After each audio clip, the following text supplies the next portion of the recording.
আমার এই ভিডিওটা আপনাকে অনুপ্রাণিত করবে বিকজ অফ আমি নিজে একজন সেলসম্যান। আমি নিজেকে সেলসম্যান বলতে খুব পছন্দ করি, কিন্তু আমাদের কেরিয়ারের প্রথম দিকে যখন আমরা সেলসে আসি তখন কিন্তু সেলসম্যানকে দূর দূর করে বের করে দেওয়া হতো।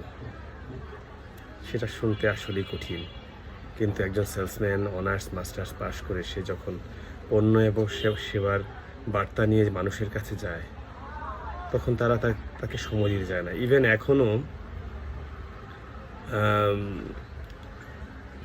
আমরা যদি লাইফস্টাইল প্রোডাক্টের কথা চিন্তা করি তাহলে একজন সেলসম্যান যখন কাস্টমারের অ্যাপয়েন্টমেন্ট নিয়ে যায়, সে গিয়ে কাস্টমারের জন্য অপেক্ষা করে, কিন্তু কাস্টমাররা তাকে সময় মতো আসে না।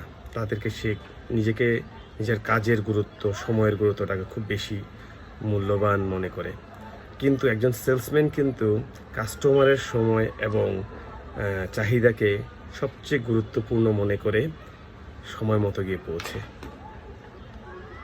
এই ব্যাকগ্রাউন্ডের পিছনের কথাগুলো বলার উদ্দেশ্য হলো আমাদের রাষ্ট্রীয় সমাজ এবং সেলস প্রফেশনকে সবাই সহজভাবে, সুন্দরভাবে, সম্মানজনকভাবে নেয় না।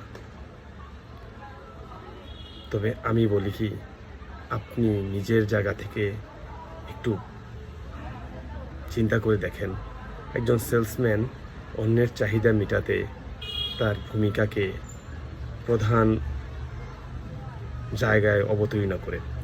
একটা প্রতিষ্ঠানকে তার ব্যবসায়িক সাফল্যে এনে দেওয়ার জন্য একজন সেলসম্যান সবার আগে এগিয়ে আসে এবং প্রতিষ্ঠানের নাম, সুনাম, ব্র্যান্ড ডেভেলপমেন্টের জন্য একজন সেলসম্যান কাজ করে, কারণ সে প্রতিদিন